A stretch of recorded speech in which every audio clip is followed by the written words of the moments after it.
least 28 people were killed after a 7.8 magnitude earthquake hit Ecuador's central coast Saturday night. Ecuador, 41 people are Earthquake confirmed dead rocks after Ecuador's coastal region. Rescue crews are searching through the rubble for survivors. More than 24 hours Government says after the the quake earthquake caused, hit, quote, time is running out to damage. find Reported survivors. 28 Rescue people workers have and been medics found are working dead so flat far. out to save as many as possible. As rescue teams The search for sift people trapped through the beneath rubble. continues Right now, all this 6 evening. coastal The provinces 7.8 are magnitude involved quake in has now states of killed at emergency. least 350. Among those killed, 33-year-old sister 33-year-old Clare sister Clare Crockett. Sister Clare She had spent worked several at years Assumption working as Catholic a- School in St. Nicholas for several years.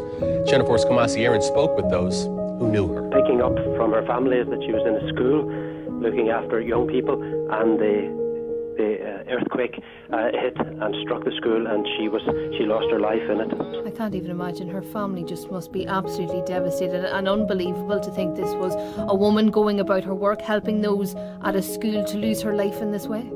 This is a young girl who gave her life to God and died for the gospel. Literally died in the line of duty. She was a joyful girl. I've known her since she was a teenager. What age is Sister Clare? She's 33.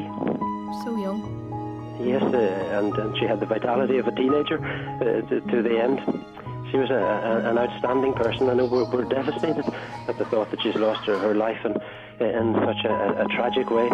But the Lord will reward her for that. None of it will go to waste. And these mysterious things are in the plan of God, Helene. We don't understand them, but they make sense in eternity.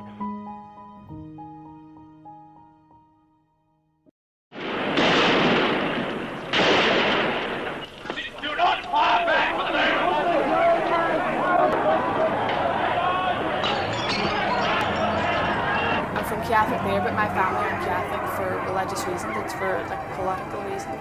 Because in the north of Ireland, well, there's a lot of problems. Catholics against the Protestants. They fight politically because the Catholics want a united Ireland, and the Protestants want to be joined on the Protestant. It's more a question of politics and power than religious belief. I'm Irish too, same as Sister Clare. Even in my own childhood, I remember 6 or 7 years, I would have been 7 when Bloody Sunday happened. And the tension in the air, I remember that year, and I remember there was a lot of tension around then too, a lot of anger. The two centres of tension, the two great centres of tension, would have been the Falls Road in Belfast and the Bogside in Derry, which is right next to the Brandywell, which is where Sister Clare was from. If you heard shooting, you knew that they knew to lie down on the ground. If you heard a bomb going off and it seemed to be close, their father used to go out and get them. And Clare seen a soldier being blew up, just come from school. So that's the environment. What I find extraordinary is that she transcended all of that, if you like, just on a natural level. What I mean is that just by the sheer talent, abundance of natural talent, she succeeded in opening her wings, so to speak, and surpassing all of that, escaping it. She was always brilliant. She always had the lead role. But she was brilliant. She loved her acting. Everything was about her acting. And there was an agent who was up the school and seen her. He said, would you come, do my acting classes? And she went, and she got parts, films and advertisements. Go to classes and stuff, and in these classes they taught you that you're the best. They taught every single person, you're the best, you are the best. And we had to walk around the class with our heads high, and we had to say, I'm the best. At the age of 15, she had that position as a presenter on a program for young people on Channel 4. In Sister Clare's case, it was pure, natural talent and lots of it.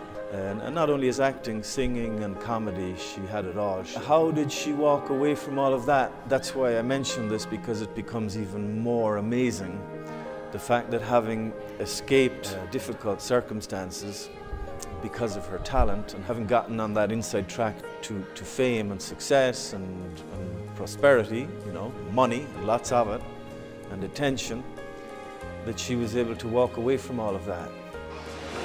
And when I was 17, I started drinking, and I liked to party, I smoked, all that kind of stuff. And one time, one of my friends, her name was Sharon, she called me up and she said, Clare, do you want to go to Spain?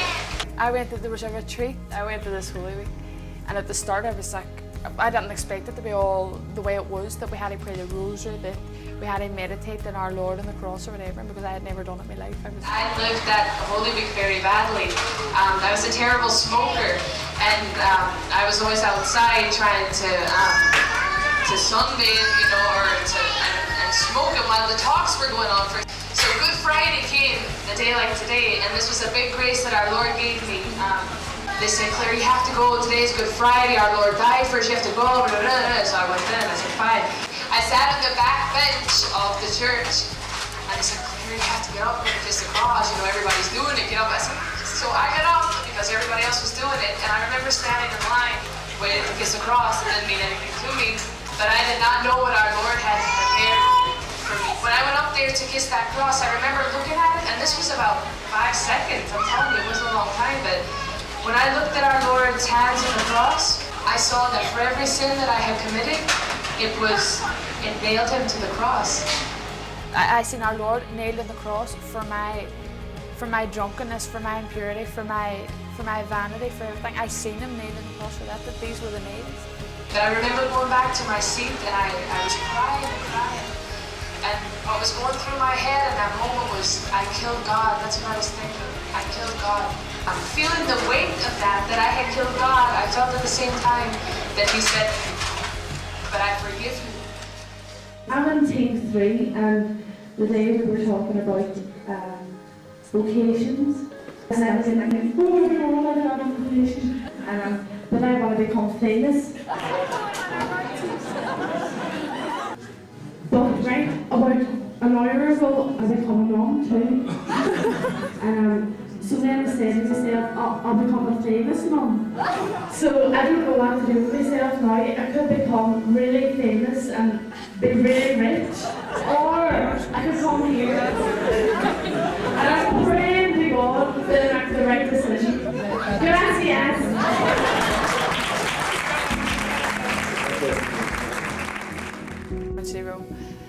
And I went in this pilgrimage to Rome. And there on this pilgrimage I received a lot of graces of knowing my vocation, of knowing that it was a vocation, a religious vocation. They love in poverty, chastity and obedience. They love in a community. So she came smoking, and she smoked like this, and said, I'm going to become a nun, and I'm going to be a famous nun. I told her, well, yes, I think that you're going to become a famous nun. But to become a famous nun, you will have to be the most humble. And to be the most humble, you will have to learn to obey. Then she took a puff of her cigarette and said, well then, I'll obey. That was the kind of character that Sister had. You see, she had a character of totality. And again, I said during this pilgrimage, I was like, I am changing. When I go home, I am changing, because God now has changed my life, and I'm changing. And I went home and I didn't change.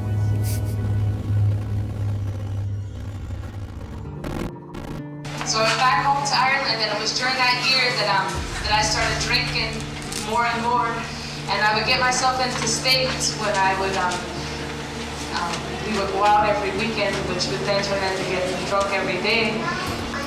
But there was this one night that I was sitting in the bathroom, because what would usually happen was I'd drink so much that I'd end up vomiting at the end of the night.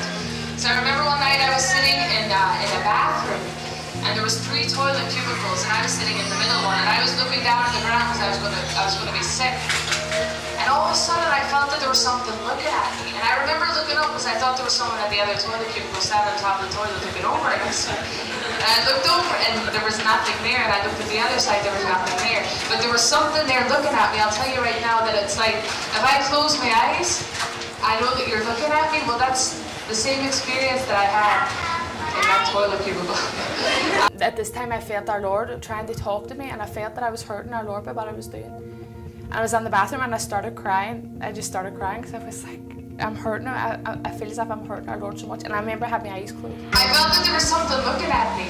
And in my soul, I heard these words, why do you keep hurting me? And I knew it was God that was talking to me. I knew it was God. I started to cry and cry. And I remember I was afraid because I was like, I don't know how to explain it. It's like if I have my eyes closed, I know that you're there. But that's why I felt that our Lord was there. And it showed me the humility of our Lord to come into a bathroom of a bar. is I had an experience once of having everything but having nothing. I mean, like, I had to go and film something in England. I had this money, I had all these friends, I had this hotel room, it was the size of Spain, this bed that was the size of France or whatever. I was like, oh my God. It seemed that I had everything. I felt empty, even though I thought I had everything. I didn't have anything. I remember crying. I was like, this is what I always wanted, now I have it, and I'm not happy. And I went back there, and I remember sitting on top of the hotel bed, and I was looking at the schedule I had for the next day that said that the chauffeur would come pick me up, he'd take me to Sept and all that. Now, I remember looking at that piece of paper, and I started crying and crying and crying. Pray to God that He gives you the grace to feel a total emptiness when you try and fill yourself with things that are not Him. I knew that I had to change my life. I knew that I had to cut with everything that was taking me away from God, and that's easier said than done. You know, I would say with a cigarette in this hand and a beer in the other. So guess what? I'm going to be a nun. Initially, she struggled with her two vocations, because I have to be a nun and I have to be famous, so the solution is I'm going to be a famous nun. As she went further and further into the journey, the whole fame thing became less and less important to her, and it was totally eclipsed by the vocation to just love and to live and proclaim the truth. And that was all she cared about in the end. It's hard for these sisters not to smile when they think about Sister Clare Crockett and the times they spent together teaching, singing, and laughing. Gift with the youth and with children. She was always surrounded by them, but because she always would sing, and she was always very joyful. It's a gift she brought to Jacksonville, teaching at the Assumption Catholic Church from 2006 to 2009. She was really amazing, and the kids loved to be around her. Father Fred Park, who pastors the church, said her life served as an inspiration to students. Sister Clare has been described by her friends, by those who know her here in Derry, as a joyful person, a person who gave her life for God. Is that how you see it? Yes. Even though that first step of giving her life to God was difficult for her, she grew and grew in joy. When she writes about her story, these are her words. She says, I am now very happily consecrated in the servant sisters of the home of the Mother. It never ceases to amaze me how our Lord works in the souls, how He can totally transform one's life and capture one's heart. I thank God for the patience that He has had with me and still has. I do not ask Him why He has chosen me. I just accept. I depend totally on Him and our Blessed Mother, and I ask them to give me the grace to be whatever they want me to be. And I think she asked for that grace, and the Lord gave that grace to her. At the beginning, it can be puzzling how the Lord has taken precisely one of the sisters who has the greatest number of gifts. But you see how it's the hand of God and it's God's way of acting. First, that He does not need our gifts to accomplish His work, and His ways are not our ways, and He has another way of acting. And on the other hand, how God can multiply what she could have done in this world, because we have been able to verify how she is no longer limited by space and time so as to help souls. So, what at the beginning could have seemed a loss, in the end, God has His way of multiplying and bringing about a good, which is much, much bigger. And I know that the testimony of her life is going to change the lives of others, because she gave her life generously. When she was asked to work in the missions in Ecuador, she knew that there were dangers. A life of service, smiles, and song. In St. Nicholas, Kamasi Aaron, Channel 4, the local station.